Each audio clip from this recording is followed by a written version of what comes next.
Crack UP board exam YouTube channel में आज आपका स्वागत है। आज हम आपको क्लास 12th का इम्पॉर्टेंट टॉपिक कराने जा रहे हैं, जो कि फिजिक्स में आपका मोस्ट इम्पॉर्टेंट टॉपिक है। वो है टॉपिक हमारा अक्षीय स्थिति में तीव्रता। अक्षीय स्थिति में तीव्रता कैसे निकाली जाती है, ये डेरिवेशन बहुत ही इंपॉर्टेंट है डेरिवेशन। तो चलिए वीडियो को स्टार्ट करते हैं। अक्षीय स्थिति क्या होती है? अक्षीय वो होती है जो ज़मीन, जैसे ज़मीन जो अक्ष में होती है कतई सीधी होती है। निरक्षीय वो होती है जैसे ऊपर कहीं होगी, तो ये अक्षीय और निरक्षीय होती है। ठीक है। उसके बाद ये निकाली किस कारण जाती है? तो ये निकाली जाती है द्विध्रुव के कारण। अब इसको डायग्राम को पहले समझ लेते हैं, उसके बाद हम आपको बताते हैं कि कैसे होगा। तो डायग्राम क्या, पहले हमने एक ले लिए दो ध्रुव ले लिए, दो किनारे, उसके बाद हमने दो किनारे ले लिए, तो इन्हें कहते हैं द्विध्रुव के कारण। और इनको नाम क्या दे दिया? एक को नाम दे दिया हमने माइनस क्यू आवेश, एक को माइनस क्यू आवेश और एक को प्लस क्यू आवेश। अब इन पर हमें इनकी लंबाई क्या ले ली हमने? आधी ले ली, एक तरफ एल ले ली और इधर भी एल ले ली, और पूरी लंबाई इसकी होगी। फिर इसके बाद हमने यहाँ पे इस पे बिंदु पी से एक रेखा खींची, जहाँ पे हमें क्या ज्ञात करना है? बिंदु पी ज्ञात करना है। इसी पे हमें क्या निकालनी? E1 और E2।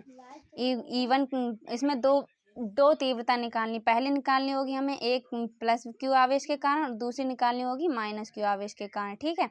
और इसकी लंबाई, इसकी बिंदु ओ से पी तक की दूरी कितनी होगी? आर। बिंदु ओ से पी तक की दूरी आर होगी, और ए से बिंदु पी तक की दूरी होगी आर प्लस। देखो पहले पूरी यहाँ तक ये आर थी और इधर की भी जोड़ ली, जे यहाँ से यहाँ तक पहले आर थी। बिंदु ओ से पी तक आर थी, और इसमें एल और जोड़ दी, ये वाली और जोड़ दी, तो क्या होगी? R plus L. ये हो गई अपनी बिंदु ए से पी तक की दूरी। उसके बाद बिंदु बी से पी तक की दूरी कितनी होगी? तो बिंदु बी से पी तक की दूरी होगी, पहले यहाँ आर ले ली, इतनी आर थी, उसके बाद आर माइनस कर दी, तो आर माइनस एल। ये हमारा डायग्राम है। डायग्राम समझ में आ गया होगा आपको। अब इसमें थ्योरी कैसे लिखनी है? तो थ्योरी ऐसे लिखनी है, माना एक द्विध्रुव ए बी दिखाया गया है, जिसके मध्य बिंदु ओ से आर मीटर की दूरी पर एक बिंदु पी रखा है, जिस पर हमें क्या ज्ञात करनी है? जिस पर हमें तीव्रता ज्ञात करनी है, विद्युत क्षेत्र की तीव्रता ज्ञात करनी है। माना इस द्विध्रुव को परावैद्युतांक में रखा गया है, तब अब डेरिवेशन आपका यहाँ से स्टार्ट होगा। तब तो पहले हम निकालेंगे प्लस क्यू आवेश के कारण। प्लस क्यू आवेश के कारण। आपने कूलाम का नियम पढ़ा होगा, तो उसमें फॉर्मूला दे रखा होगा E बराबर 1/F0। ये हमारा फॉर्मूला होगा, तो इसी के कारण निकालेंगे। तो E बराबर 1/4πF0 के क्यू, और जो नीचे दे रखा था आर, तो आर की जगह हमने क्या ले ली? इसकी दूरी, तो आर स्क्वायर दे रखा था, तो एक हमने प्लस क्यू आवेश के कारण निकालना, तो प्लस क्यू आवेश की कहाँ से कहाँ तक की दूरी कितनी है? R minus L. तो आर माइनस एल ले लिया, और स्क्वायर था तो स्क्वायर, समीकरण 1 बना ली इसको समीकरण ए लगा। इसी प्रकार माइनस क्यू आवेश के कारण, तो माइनस क्यू आवेश के कारण कैसे निकालेंगे? इसी प्रकार यही फॉर्मूला लिखेंगे, E2 1/4πF0 के, और K अपॉन, और वहाँ से इसकी दूरी कितनी थी? तो इसकी दूरी थी, देखते हैं डायग्राम में इसकी, देखिए माइनस क्यू आवेश हो गया था। अब माइनस क्यू आवेश की कितनी है? आर प्लस एल, तो आर प्लस एल ले लेंगे और समीकरण 2 बना लेंगे। ठीक है। तो समीकरण इसकी 2 बना लेंगे। उसके बाद परिणामी तीव्रता, पहली वाली और दूसरी वाली को, दोनों को माइनस कर देंगे। ठीक है। तो दोनों को माइनस किया, और दोनों को माइनस कर देंगे, तो दोनों को पहले E बराबर 1/F0 Q upon R minus L square, और उसके बाद E2 लिख देंगे F 1/4πF0 के Q upon R plus L.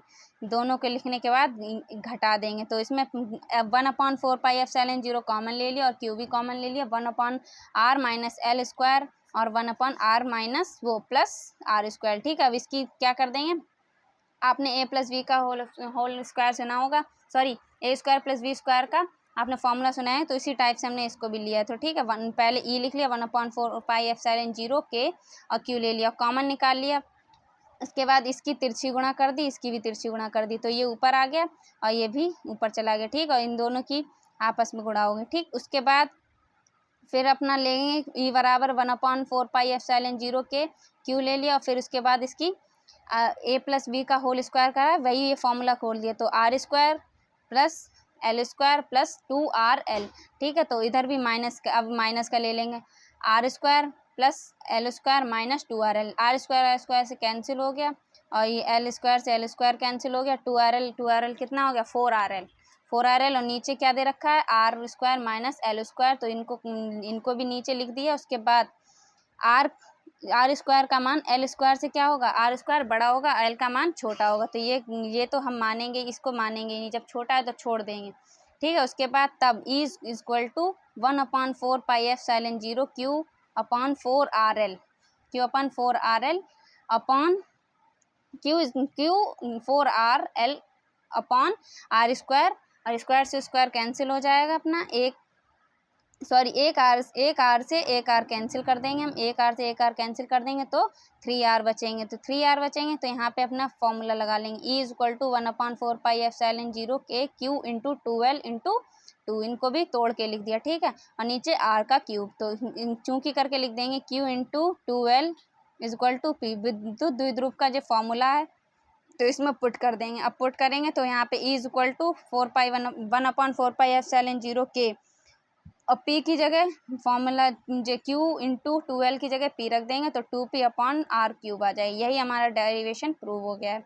यदि माध्यम वायु या निर्वात हो तो अब के का मान 1 रख देंगे, तो यहाँ पे के का मान भी हट जाएगी, is equal to 1/4 pi F silent 0 और 2p upon Q R cube. तो ये हमारा प्रूवमेंट निकला है। ये प्रूवमेंट अगर वीडियो पसंद आई तो वीडियो को लाइक कीजिए और चैनल को सब्सक्राइब कीजिए। हम मिलते हैं आपसे अगली वीडियो में, तब तक के लिए धन्यवाद।